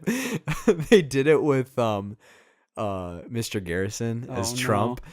And so they're like, the president's gonna get me. And so the opening of the episode, it's not a spoiler, I guess, but the opening of the episode, this little girl, she's screaming. And then her parents run, and they're like, what, Cindy, what? She's like, the president, he's gonna get me. He was outside. And then she's like, honey, the president lives at the White House. He's not gonna get you. It's totally fine. Just go to sleep. She's like, okay. So it's like pans, and she like looks outside, and then there's like a lightning flash, and Garrison is Trump standing outside, and he's like looking, and he's kind of got that weird it tilt. And he's like, how are my approval ratings? And so that's like his thing, is he keeps going around, and then so then That's they awesome. kind of spoof Stranger Things and it at the same That's time, awesome. and yes, it was just I need to get caught it was up on that. fantastic. I haven't watched a but, ton of TV lately. Yeah. I started watching the show Electric Dreams. Oh, which is that the? It's kind of like Black Mirror, but a little like bit positive? less. No, it's not positive. It's more like just. It's more heavily focused on like futuristic dystopian technology than like extremely pessimistic technology downfall of society. Sure. It's more just like sci-fi, Sure. but I think it's very good. It's very Cool. interesting. I'll have to check it out. So I think it's good. Yeah. Yeah, but I need to get caught up on South Park. Yeah. I was putting together a bookshelf yesterday, so I just had it on in the background. Was that a new I was- bookshelf in there that I Yep. saw? Yeah. So it was just like a Target Oh, okay. thing. So Because I need to get a new one. I got like stacks of books all over the floor because Yeah. my 2 bookshelves are full. yeah, dude, I think it was like $30 or something like that Oh, for that nice. thing. I need to so grab one. it took me like an hour to Nice. throw together. But yeah, so I wish I could have gotten. I'm still behind on Punisher. I haven't started it yet. I think I haven't. I've seen the first 3 episodes. I think. Yeah, it's hard because to me to sit down and watch, I really want to watch it, but I almost just need to commit that for a whole week. That's all I'm gonna do. I'm just gonna come home and Yep. watch 2 episodes, and then That's the thing for me is like I can't just casually watch TV. yeah, Like if I'm gonna watch a show, I'm gonna like get addicted to it and want to sit there all day and watch it. And so I need to plan Yeah. around that. And usually it's like Yep. TV and movies kind of like fall to the bottom of my list of entertainment. And then I just never end up doing it. Because Yeah. I'm like, I would rather read or rather play guitar or rather listen to music or write or whatever. Definitely. So, or Also, play video games. that's what we should do next weekend during our creative planning. After our creative planning meeting, is we should watch Baby Driver and Cure for Wellness. Ooh. Those 2, that'd be fun. Have you seen either of them yet, or are you? I haven't waiting? watched either yet. But I really want to see Baby Driver. Yeah, and I've A Cure heard for Wellness amazing looked things. good, but I've heard it's not as good as people thought it would be. It was like 40% on Rotten Tomatoes, so like it I wasn't. think it's still worth watching. Yeah, I'm still interested. I think aesthetically, I just like the idea. It's kind of got a Shutter Island vibe, so I'm a little. I love Shutter Island. Yeah, I'm a little wary that it's going to be, because some of the critiques I heard is that it's a little all over the place in terms of its plot, and it doesn't really know like what delivery it does. just feels weird. weird. Towards the end. Yeah. But speaking of things that are all over the place and terrible with their plot, what did you think of Last Jedi? Spoiler alert, this is at 104. I'm going to put it right in the very beginning of the description of the episode so that you cannot miss it, the exact time when we start talking about Last Jedi. So it is about 1 hour and 5 minutes. I'll put the start and the end, but this is Last Jedi talk, so if you're avoiding Star Wars spoilers. I remember you telling me that I would notice a certain scene that you would think is bad. That's what you told me. Or you said there was one scene where you were like, and then you said I would recognize it, but I don't remember recognizing it, but I don't think I was looking for it. Mary Poppins. What? Mary Poppins-esque. I might have been in the bathroom. I went to the bathroom like 3 times. I always chug like 3 things a day of Mountain Dew. That's funny. You didn't miss much. I also went to the bathroom when he told Rey what her parentage was. And so I came back, and then they told me. I'm like, well, that's dumb. The frick? Yeah, so they're nobodies. And Yeah. Go ahead. Overall, I thought it was fun. I thought it was a good movie. The lightsaber battles was dope. I was like, oh, finally. Dude. Took you long enough. Yeah. Against the I cannot ever remember what the name of those guards are. The red dudes. I can't remember. They look either. sweet, but they look sick. Yeah, that fight. His whole room, that was just an awesome scene. Yeah, and just the. And I love this little. I'm like, oh snap! You're like, tricky. But it was pretty predictable. Like, I didn't believe for 1 minute really that he was going to become a good guy. I just believed that he was going to usurp Snoke and like become the supreme leader or whatever. Yeah, like, I didn't really believe that he would. I didn't believe that he would actually become good. Maybe for a second I thought. But I was like, you can't just make your best bad guy become a good guy like in the second movie. Yeah. Like this dude looks dope. You need to keep him evil. Right. Right. And so I wasn't like surprised by the fact that he like obviously he killed Snoke, but he being Kylo Ren. Yeah. So, but overall, I thought the movie was pretty good. I liked the cute little animals and different things. Some people don't like those. Did you hear about why they're in? The pogs or whatever the little. I mean, in my mind, I figured penguins? it was in there for like the Disneyfication effect or something. Sure. Like, oh, kids in. I don't know. I think it was actually Chris who was on our last episode. I think it was Chris who told me this, but they're actually in the movie because where they were shooting those shots of Luke Skywalker's island, there were puffins everywhere, and so what they did is they CGI'd fake birds to basically, instead of having to overlay. It would have taken more time for them to digitally delete them out of the footage and out of the frames than it did to just create a whole nother creature that just would populate the island, and then they would just, overlay that onto that. Speaking of the island. Oh, that one scene with that giant thing that he milks. What the frick was my lord. And he's milking it while he's just looking at Ray like passive aggressive. Yeah, and then he's like, I'm drinking this thing's milk. Yeah, and then he drinks it. And it's like, why is this in it? It's like, why is this in this movie?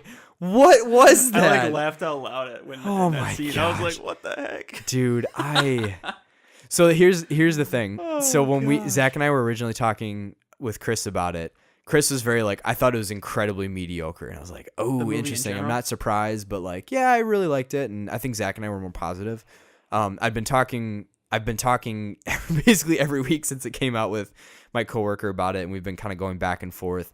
And I think he and I are at the conclusion that I really didn't like it. Really? I think as I've thought about it more and as it's sat on my mind and just some of the decisions that were made and I'm talking like me being a narrative snob and a character snob and are you actually going to do what you're telling me visually in the movie you're going to do snob? Mm-hmm. It was bad. It was just flat out bad. It just wasn't. There were so many things that I just couldn't understand why? Like, why are you doing this? So first off, the scene that I was mentioning is when Leia gets jettisoned out the front of the spaceship, and she's floating in space, and she's like wakes up and like force pulls herself. How did she back survive? In. Correct. Is the assumption that she's like she has force powers because she's got the force? She has force powers apparently. But that's the only reason that Did we even manifests. know that she had the force powers No, before this moment? You didn't, because that wasn't convenient in any other situation. I mean, Lord knows that she was in Jabba's palace, and that would have been useful for the force. That part was weird. This is rant part 2 of the episode. So there was that. I was incredibly angry about that whole progression because I just like it's like why did that happen? And the internet apparently the internet dubbed it Leia Poppins. Okay, yeah, because like when she's flying and she's got her arm out like that, and she's just very rigid as she's moving.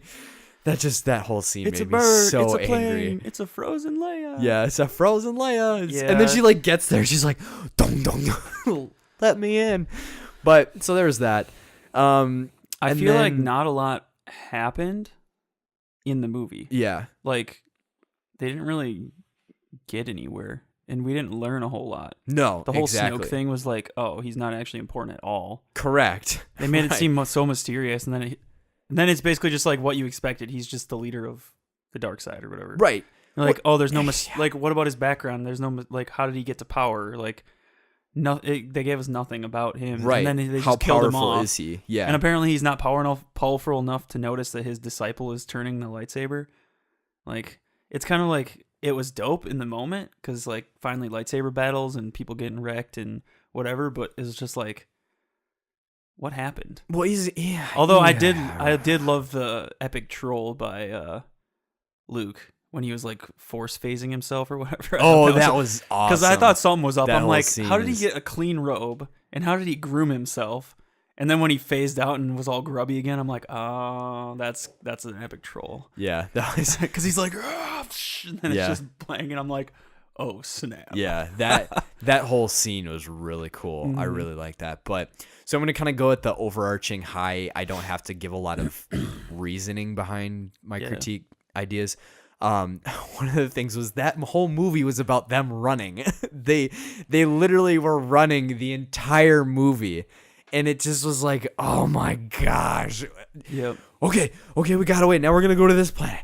Okay, we're almost out of fuel. Now we're gonna go to this planet. Okay. Now we're gonna hide behind this big wall, and then we're gonna. Oh, here they come. Gotta run again. Okay, good. We're gonna run. We're still running. It was like, oh my gosh. Yeah. But then the other really, really, really glaring big things that really have made me have a high level of disdain for it. One, Rose was completely not necessary. Was she the pink-haired lady? No, she wasn't necessary either. I didn't like her character. Yeah, she sucked. It was inconsistent because, like... Yes, exactly. Yeah, she was terribly inconsistent. Well, the whole thing with her is basically she's there to serve as the whole dope scene for her shooting across the entire armada at light speed. But, like, her character up to that point didn't give me the inclination that she was going to do that. Yeah.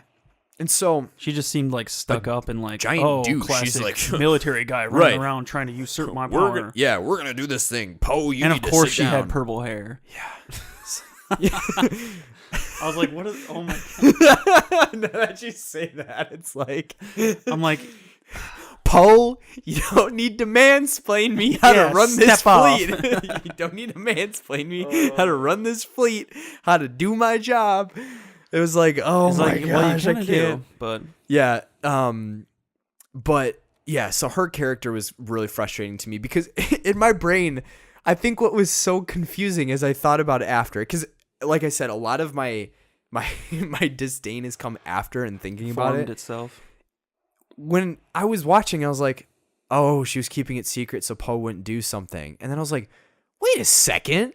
That's dumb. Why wouldn't you just tell everybody? So he doesn't do dumb something. crap. Yeah. Exactly. But run around the galaxy recklessly. Right, and exactly. endanger It's like, everybody. hey, Poe, actually, I'm going to send all you and your bros off to another planet to be safe, and I'm going to stay here and fly this baby through the entire fleet. So just chillax, Just bro. chill, bro. Take a seat. Right, exactly. But it's like this whole buildup of this like big secret, but again, and then which that only sprinkles out for me into more gripes, because then the whole reason she didn't tell him is because something had to be done to create the Finn Rose storyline. Rose Which one was Rose? She was the girl that caught Finn right, but before he left or whatever.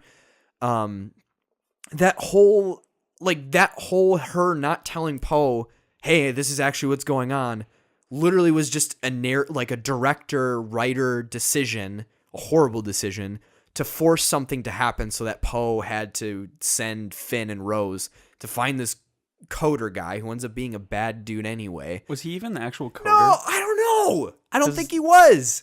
I feel like it was actually the guy they saw in the casino or something, because they saw the red rose on him, right? And then they just happened to run into the coder. That in the dude. thing. I was like, this dude's shifty. Well, and the only reason I literally think the only reason he's in that entire movie is for the scene when they're on the ship and he's going through the plans. He's like, oh, here are the plans for a bunch of AT-ATs. Oh, here's the Empire. Oh, look who else is buying things from these people. It's your people, the rebels. It's just a giant war machine, bro.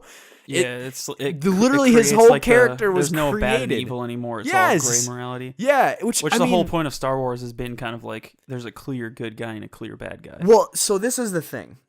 When that moment happened, and I still feel this way, when that moment happened, I was like, that's rad. I like it, because all of a sudden it flips the entire script on all of Star Wars being like, why does it seem that there's this pocket of good dudes and bad dudes just kind of like butting heads over here, but then the rest of the universe is just kind of like, whatever. Yeah, if you're a rebel, you're a rebel. If you're not, you're not. You're fine, whatever. But like all of a sudden it was kind of like, why are these people doing this? Like, why are, it almost is like two siblings who are just fighting and the rest of the world like, I'm not getting involved in this. Like, that's the kind of the vibe. And as I was thinking about it, I was like, Star Wars is kind of poorly written in general. It's a cool world, but like the whole structure is just very poorly designed. It's not, there's no expansion on the idea that is the Empire really that oppressive of a force? Because people don't really seem that bent out of shape about it. Yeah, why isn't everybody like running to attack these right, people? Exactly. Well, I guess why isn't the argument that like because it's an oppressive empire. Correct. Like so Nazi then Germany show or that. something. Exactly. But then you need to back that up with evidence, because all the evidence I'm seeing is there's a bunch of them rich attacking people. The rebels. Right. Exactly. It's like they're the only ones that they're attacking. And so it's like, I don't understand this. Yeah. But then the whole thing of the Rose, why I think Rose was a useless character is, one, she didn't need to be in the movie. She didn't serve any purpose other than to be on the rich people planet and say like, this is what's wrong with the world, all these rich people and their rich stuff. They're rich are the bad people. That's literally her biggest line in the whole thing. Is it slow pans into her. Finn's like, I would love to come back to this planet. She's like, I would never come back here. He's like, why? Because it sucks. There's rich people. Look what they do to people. And then, then it pans around all the poor kids and stuff like that. Yeah. And you're like, oh, I didn't know that there's, oh man, don't get me started. I had no idea the rich people were taking advantage of anybody. I thought it was all perfect. Yeah, exactly. It's like, what is this? But then, so this was I think this is the most angry. This is the biggest reason for me that had me really confused about Rose's purpose as a character. And the whole story is, in the very beginning of the movie, her sister, who you don't know at the time is her sister, is wearing her necklace, and her ship gets attacked, and they're trying to bomb this cruiser, this New Order cruiser or whatever. Stuff happens. Basically, she can't detonate the bombs or drop them on the cruiser, and so this whole thing. So she ends up having to sacrifice herself. This very heroic thing. So she basically single-handedly takes down this cruiser. Now, at the end of the movie, after this whole narrative arc of the entire movie being about who's a hero and what are heroes and stuff like that, you have this scene where Poe, Finn, Rose, and some other random schmokes who don't mean anything are flying towards this mini Death Star cannon, which no one knew that existed. are flying It's like, towards this. hey, another Death Star. Yeah, yeah. What do you know? You can't have a Star Wars movie without another Death Star, even if it's a mini. Yeah. They're all flying at this thing, and then, that's the one moment where Poe has a giant turning character. He's like, oh, I'm going to listen to authority. Yeah, we need to turn back. So everyone starts turning back from trying to stop this thing. And Finn, being, interestingly for his character, especially in the beginning of the movie, who was running, is now in this moment, he's like, no, I'm not going to run. I'm going to finish this, and I'm going to do this. And he's like about to sacrifice himself, driving into this cannon so they can't use it to blow open the gate thing. And then it cuts to Rose. And then I'm like, so for me, like, this is what I meant by, like, I don't gripe about stuff because if a movie is trying to do that and the movie's supposed to do that and the story is supposed to be doing that, whether I agree with it or like it or not, like, that's not the point. The point is it doing what it's trying to do? And so all the cuts are all of a sudden back to Finn, back to Rose, back to Finn, Rose frantically looking over in Poe's direction off screen and like, and grabbing her sister's necklace. And so in my brain, all the visual cues are saying, oh, someone's snap. going to sacrifice themselves. Someone's going to die. Who's it going to be? Is it going to be Finn? Is it going to be Rose? Like, what's going to happen? And especially when you have if you don't have that earlier scene of the sister, maybe that scene is how it plays out makes a little more sense. But you don't. You have a scene in the very beginning of the movie that Rose's sister uses her life as one middle finger moment to the New Order. This is another moment now. Finn and Rose are flying at this thing. Am I gonna die? Is he gonna? What? And she grabs her sister's necklace and she just like looks slowly off screen and just stares intently. Then it cuts to Finn and he's like flying in. And then it's like he's like burning up and it's like, oh snap, Finn's gonna die. Nope. Here comes Rose and knocks him out of the way of this thing. I thought that cheapened it because, like you said, the whole, like, you could like, if you're arguing from a real life perspective, maybe there are different arguments for like self-sacrifice and stuff. But within the Star Wars narrative, within the Star Wars arc, the rebel is like 10 people now. The rebellion is like 10 people. Literally. They literally need all the help they can get. The point is, like, each member of the rebellion is willing to sacrifice their life for the sake of others. And all of a sudden, they're not anymore. Like, oh, it's not worth dying for anymore. Right. Like, no, the whole point is that the Empire is an oppressive regime that you're willing to give your life to stop, which is what they would have done had he blown that thing up. And it's like, if you didn't want to get rid of Finn as a character, don't make him be the one who Make it be Rose. And that's exactly what my point was. Why wasn't it Rose? Exactly. And that's exactly what my point was, is like, and I'm not saying that of like, well, Rose is useless, so they needed to kill her off. But she had a reason to because of her sister. Exactly. Visually, literally in the movie, they are telling you Rose is going to die. Rose is going to die. Rose is going to die. Yeah. Like, it's not just like people being like, well, they should have killed off Rose because she sucked. Like, no, that's not what I'm saying at all. If she would have served a major purpose in the rest of the movie and potentially for the future movies. Yeah. So great. by not killing her off, that move makes sense. They made her a useless character. Exactly. Because all she did was save a character who shouldn't have been in that situation in the first place. Yeah. And so in that moment, I'm watching her grab her necklace. I was like, oh, dang. After just committing and like chastising Finn in the very beginning of the movie for being a coward, now she's going to like bite the bullet, and she, like her sister, like for me, I was like, that's a dope way to go out. Like, just like my sister, just like my family, we're standing for the rebels and we're standing for what's right. I'm going to do this. No, she just knocks Finn out of the way and they tumble across this salt desert or whatever.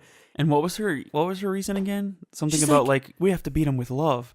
Yeah, I think you're gonna need a little bit more than love to defeat an oppressive I was like, regime. I don't know if you know what's gonna happen in the next 5 seconds, but there's gonna be about 300 lasers queued on one dude.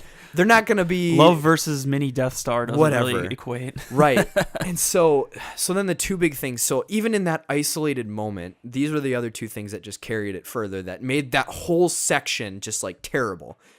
So then you have in that moment, so she knocks in, she gives some bullcrap reason of why she knocked Finn out of the way.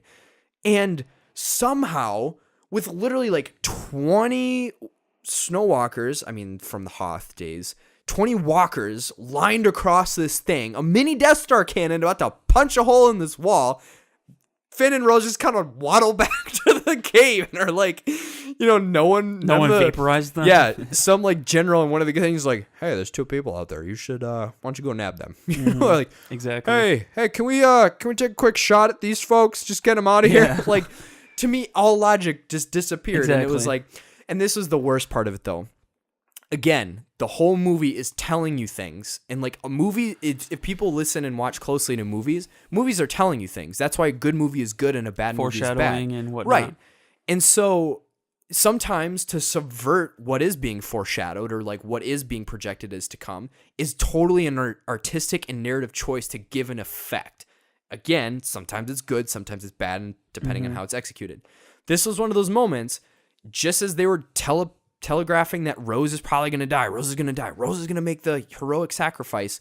They also are telegraphing that this mini Death Star cannon is going to just absolutely decimate this giant gate wall of iron that they're sitting behind. They poked it. They poked the wall. I was like, what on earth is this? You're sitting here acting as if it's like, it literally is like, if that thing goes off, this whole wall is just gonna crumble. The funny part is the Death Star was created to destroy planets. Correct. But that little mini Death Star can't immediately vaporize a thick steel door. Exactly. And like when you watch it, and again, it's one of those things where it's like, there's so many things where with literally the physical impact it had on that door, I was like, you could literally be like, we know the science behind the Death Star. It's going to punch a hole in the wall and we're going to die because they're all going to rush in and murder us. Like, to me, at least logically, that's not as like, whoa, that's not crazy. But at least logically, it makes sense. Like, well, we're going to die because everyone's going to rush into this hole that they're creating in the wall. But the way they were building it up was, it's like, I'm trying to think of like an analogy of, okay, here's a perfect analogy. It's like the wall I'm hiding behind is like a piece of paper.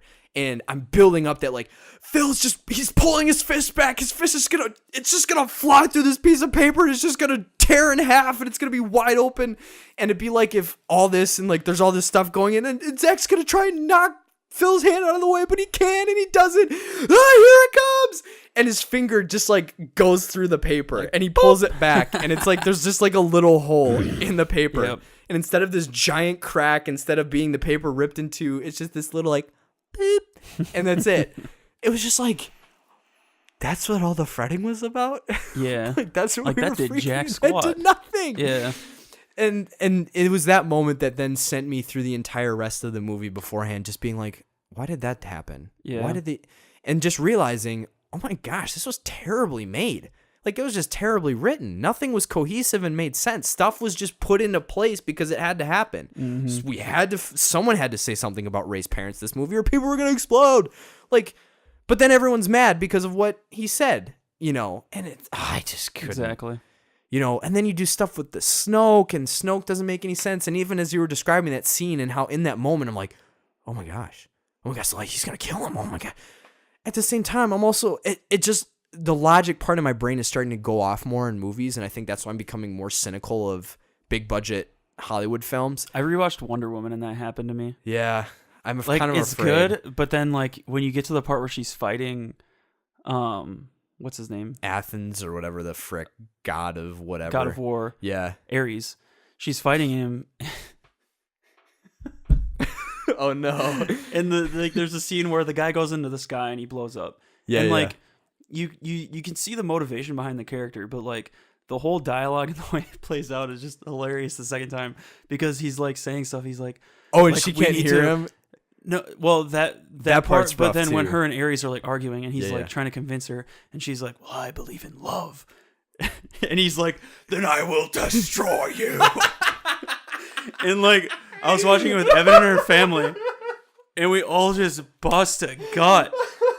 And I just like that was like the new joke because she's like, "Well, I choose to believe in love," and he's like, and he just gets this face. He's like, "Then I will destroy you." And I'm like, "Whoa, bro!" And I didn't like realize that it was. I mean, I knew the first time I watched it, I was like, if this movie was cheesy, that was the moment where it became cheesy.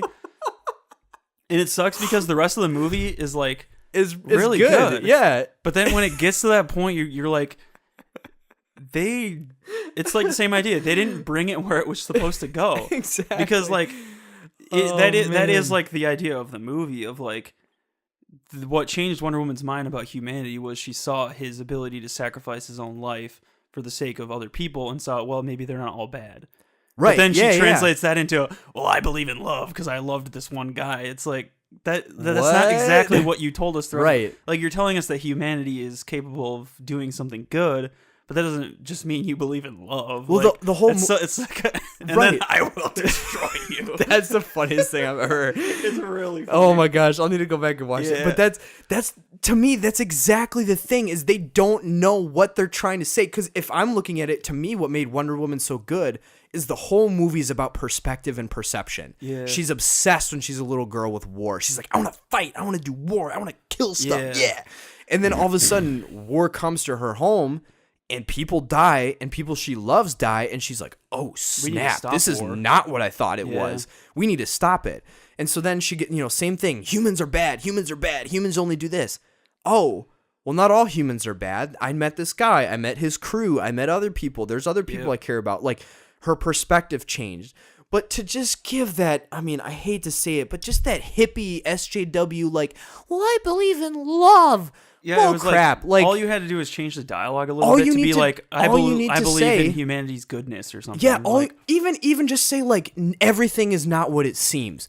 I'm gonna punch you in the face, Aries. Like, that line, even for her to say, like, well, you don't know, like, what do you know? You're a god detached from all perspective. Like, you don't understand what things are actually like. You only have one vision. You only see war. You only see war. I see their hearts. I see whatever. Even that, it's like, whoa, Wonder Woman, she went deep. But to just be like, I believe in love. I will destroy you. It's just like, to me, that's exactly what happened in The Last Jedi, where it was just it's like... It's kind of the similar thing. Yeah, like, just that... The morality and everything, like, established in the movie is just, like, usurped. Yeah. Like, the idea of self-sacrifice, that her... Like, it's basically like, her sister sacrifices herself. She's seen as heroic. She chastises Finn for being a coward, for wanting to run and like wanting to take a different path other than like killing oneself for the cause.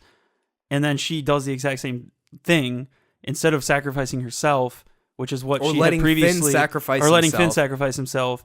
She stops him because love. Right. Yeah. It's like, and it wasn't like a selfish. They didn't make her seem selfish. Like if she did that and then they made her seem like a selfish character, like she was doing it just because she liked Finn, then maybe it's a little more believable. Or it's at least we're supposed to believe right that like a reason to not sacrifice yourself for a cause that's basically dying, and like to save these people who are supposedly going to get vaporized by a giant laser. Exactly. Yeah. Like, isn't it a noble goal to want to sacrifice oneself? And now she's delegitimizing her sister's sacrifice by doing this, and it's like it's inconsistent with how her character everything else in the movie that has been going on. So it was things like that where I think the curtain was pulled back on movies. Some of these movies aren't doing what they're saying they're doing. And I think to me, that's like one of the reasons I really want to practice writing. And it's because like I want to make stuff that's cohesive more. And I'm looking at stuff that is considered more funny or quality or good. And I'm looking at how it's made. And it's like, it's just consistent. It's just, even if it's not what I want it to do, I can at least look at it now from this lens and this objective perspective and say, oh, but that's what that movie's trying to do, and this is what the world is doing, and that makes sense, and I get it. I don't like it, but I get it. Yeah. Whereas, in the flip side, I'm getting more agitated now with movies and other stuff that are doing things that why did you do that?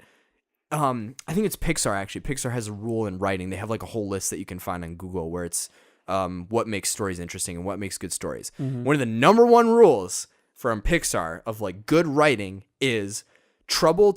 or what's their phrasing? Basically, bad things to get your characters into trouble is plot and progression. Good things, or no, this is how it goes. Bad luck to get your characters into trouble is interesting and progresses their character. Good luck to get them out of trouble is cheating. And to me, that is literally the exact phrase I would attribute to The Last Jedi, is just cheating. Everything was cheating.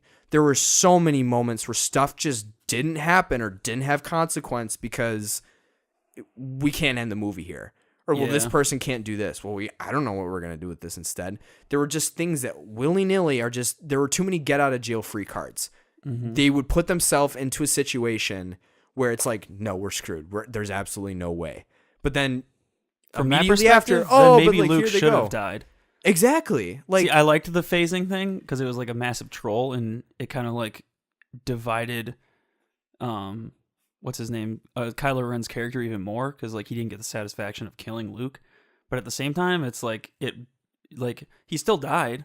Like Luke still died, but he like why couldn't he have died to Kylo Ren's blade and like created even more tension between the rebellion and the whatever. Well, especially when the whole narrative story of Luke's journey, part of his journey as a Jedi, is watching his master get killed by his disciple. And so like that would have been a cool poetic irony, like, yeah, oh, of like, frick, he just got killed by his disciple. Now I understand. But again, it's like that's one of those things where if you take that perspective and then mold it back through the entire story behind it, it makes it could have made everything so much cooler. Because then in that moment, maybe Luke's journey is trying to understand Obi-Wan more and why Obi-Wan did what he did.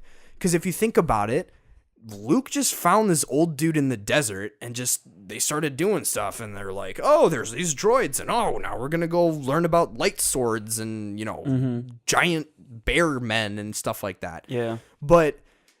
And then when he watches Obi-Wan get killed by Vader, that moment, he's probably looking at it like, why would you do that? You could fight him back. But in that moment, Obi-Wan literally submits himself to die to Darth that's what Vader. I thought Luke was going to do. Exactly. Because it was like the exact same scene. Exactly. And how much cooler would that have been to then call back to those movies and say, I get what my master was trying to do at that point. He was trying to save us. He was sacrificing. He was trying to offer change Basically to Vader. becoming a martyr to like to then, radicalize the rebels. Well, to radicalize the rebels, but also to create something in Vader to realize like, I just killed this person who invested in me. Yep. And so for like Kylo, but then you have the whole backstory of like Luke just being, a douche throughout the whole movie, and like he was not Mark Hamill is the guy who plays Luke.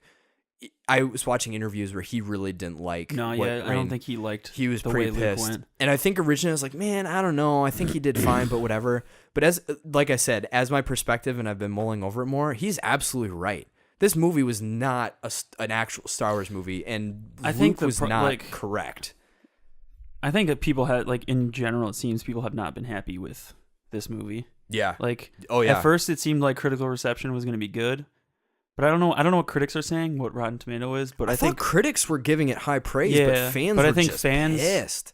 And your perspective is interesting because most of the perspectives I've been seeing is just from a lore perspective. Like they haven't in the Star Wars universe, there's so many planets and alien races and different things you can explore to expand upon the world, and they choose to focus on this very narrowly focused conflict. Like you said, they didn't give any credence to the fact that this regime is authoritative and oppressive. Like they could have showed us other planets where like we can visibly see what's happening, how they're oppressing different races of aliens and whatnot.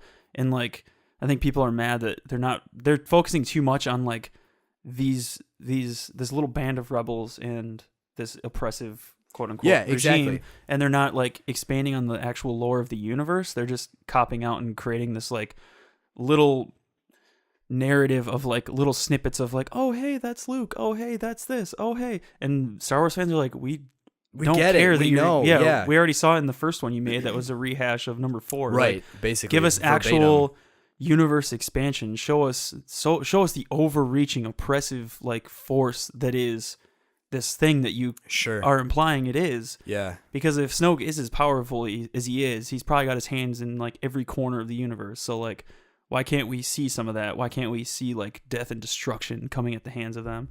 But instead it's just them trying to kill like 10 people on a ship that's slowly moving away from them. Yeah. And they can't even catch it either. Like, right. You're telling me you can't drive your giant ship and just...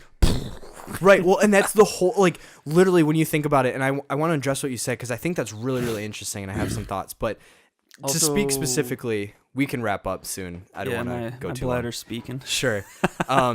But that whole section is literally because they're like, well, why can't we fire at them? Well, they're just too far away. They're like a little bit too far. They're a little bit too far. It's like, well, when we catch them, about 20 minutes into the movie from here. It's like, are you kidding me?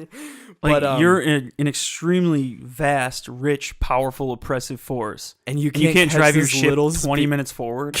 Like, just warp, like, basically do the opposite of what she did. Warp Correct. speed yourself right through their ship. Correct. It was like, what is this?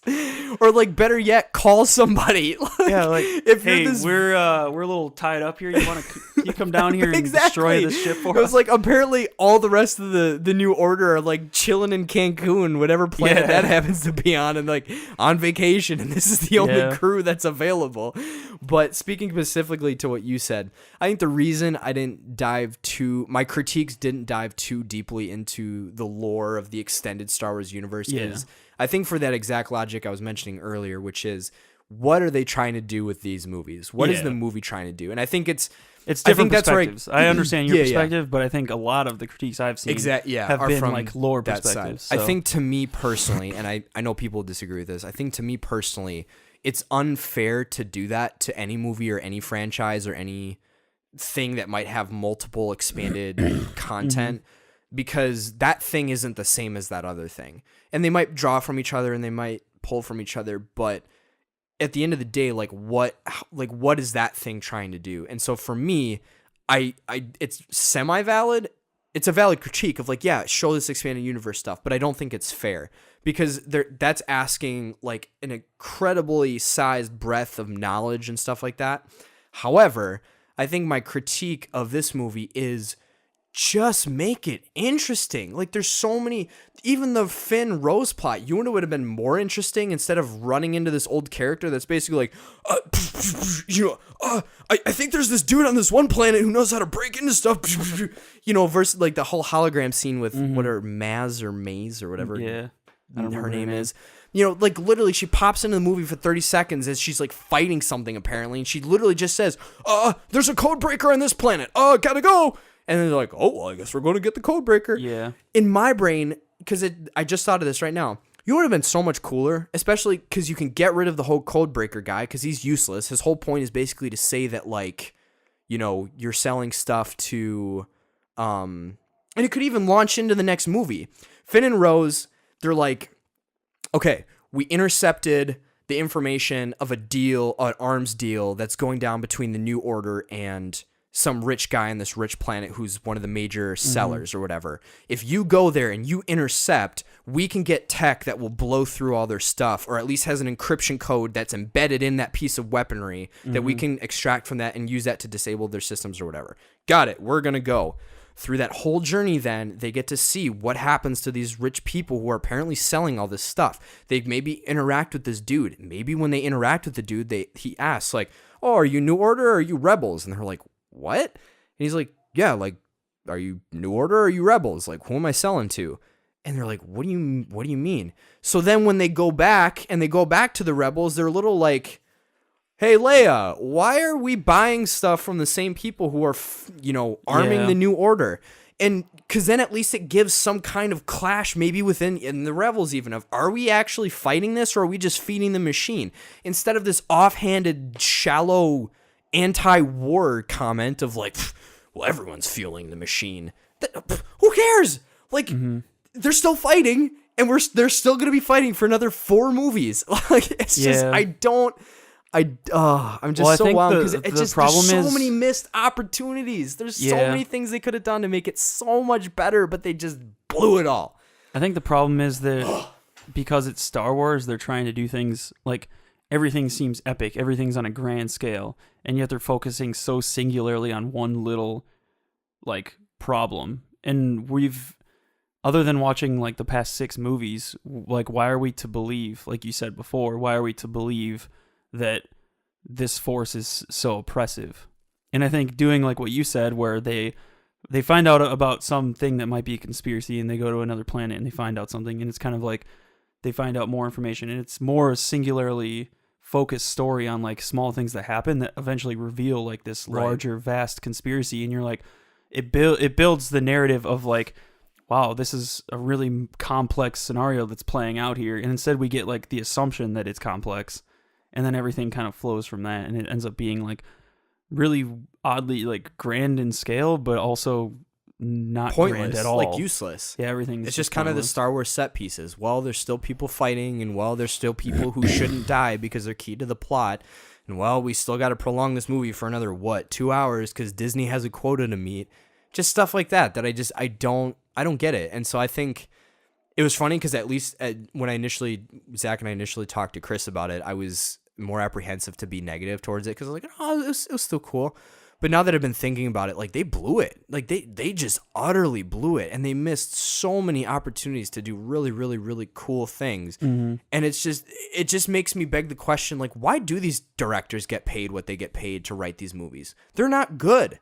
Like, they're just flat out. Like, I guarantee you, if you would have sat, some well-communicating Star Wars buffs in a room, I say well-communicating because I know there's plenty of other people who are sending death threats to the director, and like they're the idiots that make this the problem.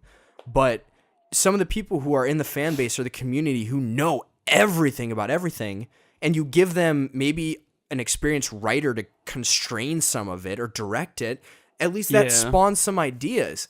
I mean, for crying out loud, we're on a low budget podcast and we just came up with like 4 plot points that probably would have not fixed the movie, but at least made it more engaging or interesting. So, like, you're telling me that some dude who gets paid $10 million to direct this film and to write it couldn't do that? What? Ah! Oh. Let's sign off. I'm out of juice. Yeah. I think I just, feel like, that. I just spit rolled all that. Make a rap song against it. Yeah. Against Star Wars. No, I agree with your points. Like, I thought this, like, the lightsaber battle was dope, and then the rest of the movie is just kind of like, I don't know. It's not memorable. I think, like, I like watching Star Wars just because of the sick fight scenes and whatever. It's kind of just like watching superhero movies. I just like watching dope things happen. But it's like, in the grand scheme of things, like, it's not going to go, I don't think it's going to go down in history as like the first trilogy did. And like, other than the fact that it's Star Wars, like, that's the only reason it will survive. But if it was any other movie, it would. Oh, people would be livid. Budget, They'd never see it again. Yeah. It's just another movie. So yeah, I agree with This you. is my last thing, because I just remember it when you were saying the lightsaber fight. Part of me did wonder, the logic alarm went off in my brain again when you were like, yeah, and like because I love that scene when the lightsaber is like slowly turning towards Snoke. I was like, oh, snap, he's gonna kill it. Part of me was like, why aren't these red guard dudes being like, hey, do you see that? Yeah, I see that. Why do you see that moving? Why is it? Why is it? Hey, Snoke! Hey, Snoke! The lightsaber's moving. Just like, I saw someone post online that like Snoke has like such massive power, and like he has the capability to make other people like Rey and Ben Solo like appear in front of one another, because he implied that he was the one who was doing force that. Gap, He was able to force phase other people to other people. Yet he can't like feel the fact that this lightsaber sitting next to him is turning. Like, right. I don't know. Like, it was a dope scene, but at the same time, it doesn't really like. Again, make sense. it was flawed. It was a dope scene cinematically. Yeah. But again, it's But that's telegraphic. like it's you telling could tell the things. scene was supposed to build like Correct. this epic lightsaber battle. Right. But it's like it didn't make sense from like a build-up perspective. And again, another simple plot point that could have made it so much cooler is if Snoke actually would have been in the fight. Like, yeah, why didn't Snoke grab? Why a didn't he lightsaber fight? Yeah. You know, like why didn't Ben and Rey collectively unlock like, some secret power that they have and beat him by like growing more in the Force? But basically, you know, they just kind of get lucky again. Also, I thought Rey was gonna like end up being his sister or something, because it seemed like they were kind of implying that with the way that they were connected. But that's what they keep. I was like, that's what they keep doing. They keep telling you things, and then they don't capitalize on it. We should Can't close take off it. before we You belabor need to the pee. point. And You're I like, gotta pee. you're like, yep, that's great. You can check us out on iTunes, TuneIn Radio, Google Play, and Stitcher.com. Or I think they have an app. I don't know. This is the Pop Culture Punks podcast. Thanks for listening, tuning in. Hopefully you enjoy our rant. less I comedic promise. episode. Next week will be funnier. Next week we'll have There's Zach a lot back. of rants because Zach wasn't here to and next year we'll be talking more about like what we're hopeful for the year and gaming and whatnot. So 100%. Yeah. Yes. So deuces. peace out. Phil's got to be.